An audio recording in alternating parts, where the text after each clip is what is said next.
আমরা কতটা আবেগী একবার চিন্তা করে দেখুন, ছবিতে দেখতে পাচ্ছেন যে খামেনির গায়েবানা জানাজা পড়েছে তারা। চিন্তা করে দেখুন এখনো ইরানেই তার জানাজা এখনো পড়া হয় নাই এবং আসসালামু আলাইকুম রহমতুল্লাহ। প্রিয় দর্শক, মুসলিম আলামিন ভাই তিনি যে মন্তব্যটা করেছেন এই মন্তব্যের সঙ্গে আপনি একমত কিনা একটু কমেন্ট করে জানাবেন। শোনা যাচ্ছে যে খামেনি এখনো মারাও যায় নাই। তাহলে এটা তারা কিভাবে করলো? মানে আমরা কতটা বুদ্ধিমান, কতটা আবেগী, আমরা কতটা মানে চিন্তা। কিন্তু আমার কাছে একটু বেশি মনে হচ্ছে যে একটু বেশি পাকটামি করতেছে, যেহেতু সে আহলে হাদিসের মাধ্যমে মুসলিম হয়েছে এবং সে আহলে হাদিস পন্থী। তো সেই জায়গা থেকে আপনারা রিসেন্টলি দেখতে পাচ্ছেন যে যখন পরাশক্তিদের সঙ্গে ইরান যুদ্ধ করতেছে তখন কিন্তু বাংলাদেশের এই আহলে খবিজ যাদেরকে বলা হয় এদের মধ্যে থেকে কিছু লোক, আমি সবাইকে বলছি না, কারণ এই যে আহলে হাদিসদের মধ্যে প্রায় 50% আছে জামাতপন্থী আর 50% আছে আপনার এই যেই খবিজ প্রকৃতির। তো এরা আসলে মূলত এখন এই বিতর্কটা উঠাইছে খমেনি সাহেবের শাহাদতের পরে। আমরা দেখতে পাচ্ছি তারা ফেসবুক বিভিন্ন রকমের স্ট্যাটাস দিচ্ছে, তারা বলার চেষ্টা করতেছে যে সাহাবী বিদ্বেষীর কেউ মারা গেলে পরে তাদের ব্যাপারে আমাদের কোনো ইন্টারেস্ট নাই, মায়েশা রাদিয়াল্লাহু তাআলাকে নিয়ে বাজে মন্তব্য করা লোকদের নিয়ে আমাদের কোনো ইন্টারেস্ট নাই। মানে তারা বিভিন্নভাবে ইশারা ইঙ্গিতে বলার চেষ্টা করতেছে যে খমেনি শহীদ হয় নাই, তারা মারা গেলেও ভালো না গেলেও ভালো, তাদের ব্যাপারে আমাদের কোনো যায় আসে না। ঠিক আছে, মানে বিভিন্নভাবে তারা এখন ফতুয়া দিয়ে একটা চিন্তা ভাবনা করতেছে, বিভিন্ন রকম ফতুয়া দিচ্ছে ইরানের বিরুদ্ধে। তো এই ফতুয়া সন্ত্রাসী যারা আছে এদের বিরুদ্ধে আমাদের অবশ্যই সতর্ক এবং সচেতন থাকতে হবে। তো যাই হোক, আমাদের এই মুসলিম আলামিন ভাই যেটা এখানে বলেছেন যে এখানে অতি উৎসাহিত হয়ে ডাকসুর বিপি সাদিক কায়েমের নেতৃত্বে যে গায়েবানা জানাজা হয়েছে এটা নাকি অ্যাডভান্স করে ফেলেছে। মুসলিম আলামিন ভাই তিনি বলেছেন যে এটা নাকি আমাদের অ্যাডভান্স এবং ডাকসুর বিপি সাদিক কায়েম অ্যাডভান্স তারা করে ফেলেছে, যেখানে রিসেন্টলি বলা হচ্ছে যে আয়াতুল্লাহ খমেনি সাহেব মারা যান নাই, তিনি শহীদ হন নাই, তিনি এখনও জীবিত আছেন। এটা নাকি ইরানের একটা মাইন্ড গেম, তারা নাকি একটা গেম খেলতেছে। অথচ আমরা কিন্তু ইরানের রাষ্ট্রীয় সংবাদ মাধ্যমে কিন্তু সেখানে যারা সাংবাদিক আছে তারা সংবাদ পাঠ করতেছে এবং সেখানে কান্নায় ভেঙে পড়েছে। ইরানিরা রাস্তায় নেমে এসেছে, আহাজারি করতেছে, তাদের ধর্মীয় নেতা আয়াতুল্লাহ খমেনির জন্য আহাজারি করতেছে। এত কিছুর পরেও একদল লোক বলার চেষ্টা করতেছে খমেনি শহীদ হয় নাই, এটা নাকি ইরানের মাইন্ড গেম। যদি মাইন্ড গেম হয়েও থাকে, ধরে নিলাম যদি হয়ে থাকে, সেটা অভ্যন্তরীণ বিষয়, গোপন বিষয় গোপনেই থাকুক, কিন্তু বাহ্যিকভাবে আমরা যেটা দেখতে পাচ্ছি ইমাম খমেনি তিনি শহীদ হয়েছেন, তার জন্য ইরানের লোকজন রাস্তায় নেমে এসেছে, তার জানাজা আজকে হওয়ার কথা। কিন্তু গতকালকে এখানে ইসলামী ছাত্র শিবির কিংবা ডাকসু বিপি সাদিক কায়েমের নেতৃত্বে যে গায়েবানা জানাজা হয়েছে এটা নিয়ে একটু বিতর্ক করার চেষ্টা করতেছে আমাদের মুসলিম ভাই, তিনি একটা মেসেজ দেওয়ার চেষ্টা করতেছেন যে জামা শিবির এখানে অ্যাডভান্স বুঝতেছে। দেখেন এই কথাটা না বললেও হতো, এখানে গায়েবানা জানাজা পড়েছে, ওইখানে মূল জানাজা হওয়ার আগে পড়েছে, মানে ওইখানে তো জানাজা হয় না এখনও, কিন্তু এখানে কেন পড়লো এটা একটা বিতর্ক, তাই না?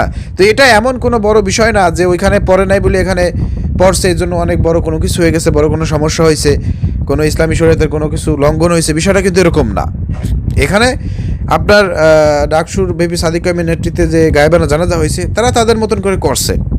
এখন অনেকে বলার চেষ্টা করতেছে একটু হাসি রহস্য তামাশার মধ্যে দিয়ে যে যেহেতু গায়েবানা জানাজা হয়ে গিয়েছে, অতএব সেক্ষেত্রে যদি ইমাম খমেনি এখন যদি বেঁচেও থাকে তাহলে তার বাঁচার অধিকার নাই। মানে সব কিছু নিয়ে একটা হাসি রহস্য তামাশার মতন বানিয়ে ফেলতেছে এই খবিজের গোষ্ঠীরা, অর্থাৎ এদের বিরুদ্ধে আপনাদের সচেতন থাকতে হবে। আর একটা কথা আপনাদেরকে বলে রাখি, ইরানের শিয়াদের ব্যাপারে যে ধরনের মন্তব্য করে তারা, সাহাবে বিদেশি মায়েশা রাদিয়াল্লাহু তাআলাকে নিয়ে খারাপ মন্তব্য, আবু বকর ওমরকে নিয়ে বাজে মন্তব্য করেছে, এগুলো সম্পূর্ণ মিথ্যাচার, তাদের আকীদায় কোনো সমস্যা নাই। তারা দেখবেন যে প্রত্যেকটা ক্ষেত্রে আল্লাহর কথা বলে, আল্লাহর আইন বাস্তবায়নের কথা বলে, তারাই একমাত্র পৃথিবীতে একমাত্র দেশ যারা কোরআন সুন্নাহর বিধান দ্বারা দেশ পরিচালনা করতেছে। অর্থাৎ তাদের ব্যাপারে কথাবার্তা বলার আগে অনেক কিছু চিন্তা ভাবনা করতে হবে, আমাদেরকে মাথা খাটাইতে হবে, ঠিক আছে? তো এখন যে বিতর্কটা উঠছে এখানে যে কেন এই গায়েবানা জানাজা পড়লো, এটা ভুল হোক আর হোক, তার এই গরি হোক, যেভাবে হোক এটা হয়ে গেছে, তো এটা নিয়ে তো বিতর্ক কোনো কিছু নাই, ঠিক আছে? অর্থাৎ এটা নিয়ে বিতর্ক না করে আমার মনে হয় যে এই পাকনামিগুলো বন্ধ করা দরকার।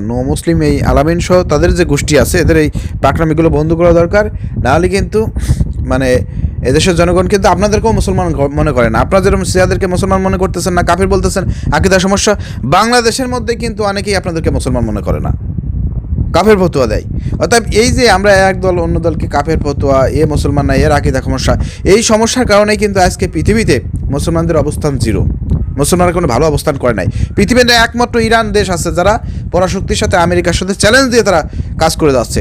অন্য কোনো একটা পৃথিবীতে আরব কান্ট্রি বলেন, কোনো মুসলিম কান্ট্রি বলেন, তারা নিজস্ব পায়ে যে দাঁড়াইছে, নিজস্ব প্রযুক্তিতে কোনো কিছু তৈরি করছে, এরকম কোনো নজির নাই। তারা করবে না। তাদের এই যে আরব কান্ট্রিগুলো সবসময় খাওয়া দাওয়া নিয়ে ব্যস্ত থাকে, আনন্দ ফুর্তি নিয়ে ব্যস্ত থাকে। তারা সবসময় এই আমেরিকার দাস হয়ে থাকতে চায়, গোলাম হয়ে থাকতে চায়। কিন্তু ইরান ভিন্ন। ইরানি জাতিটাই একটা ভিন্ন জাতি। তারা নিজেদের পায়ে দাঁড়িয়েছে, তারা নিজেরা প্রযুক্তি তৈরি করেছে, নিজেদের মতন করে তারা আজকে ধরেন যে বিশ্বে শাসন করার মতন একটা অবস্থানে তারা চলে গিয়েছে। সেটাকে আমরা সাপোর্ট না দিয়ে তাদের বিরুদ্ধে আমরা ফতোয়া দিই। অর্থাৎ এই ফতোয়া সন্ত্রাসীদের বিরুদ্ধে কিন্তু আমাদেরকে সবসময় নজর রাখতে হবে, খেয়াল রাখতে হবে এবং রুখে দিতে হবে তাদেরকে। মুসলমানদেরকে ঐক্যবদ্ধ হয় এখন সময়ের প্রয়োজন। নাহলে কিন্তু এভাবে যদি আমরা ফতোয়া সন্ত্রাস করে এর আকিদা সমস্যা ও সমস্যার কথা বলে যদি আমরা আলাদা হয়ে যাই, তাহলে কিন্তু ওরা চেপে বসবে। এটা কিন্তু বাস্তবতা। এটা দেখার পরে অনেকেই কিন্তু চুপ করে থাকে, শাইখরা চুপ করে থাকে এবং তারা ফতোয়া একের পর এক দিয়ে যাচ্ছে এবং দেশের জনগণকে বিভ্রান্ত করছে। এই জন্য দেশের জনগণকে বলবো, আপনারা বিভ্রান্ত হবেন না। সাধারণ যারা মুসলমান আছেন আপনারা বিভ্রান্ত হবে না। এরা সবসময় বিভ্রান্ত ছড়িয়ে আসতেছে। এদের দ্বারা সমাজের মানুষের কোনো উপকার কল্যাণ হয় নাই। এই যারা আপনার সুবিধাভোগী, যারা আহলে সুন্নাতের দাবি করে, যারা এই যে ইরানের বিরুদ্ধে কথা বলে, তাদের নিয়ে মিথ্যাচার করে, এদের দ্বারা সমাজের কোনো উপকার হয় না, কোনো মানুষের কোনো কল্যাণ হয় নাই। এরা সারা জীবন নিজেদের পেট পূজা করছে আর মানুষের গোলামি করছে। এটা হচ্ছে তো ধান্দা। অতএব যারা সমাজে রাষ্ট্রে ইসলাম প্রতিষ্ঠা করতে চায়, বিশ্বকে শাসন করতে চায়, ইসলামের শাসন প্রতিষ্ঠা করতেছে, তাদের বিরুদ্ধে ফতোয়া দেয় যারা, এরা মুনাফিক ছাড়া আর কিছু না। অতএব এদের কথায় আপনারা বিভ্রান্ত হবেন না। আশা করি বুঝতে পেরেছেন। ধন্যবাদ। আসসালামু আলাইকুম রহমতুল্লাহ।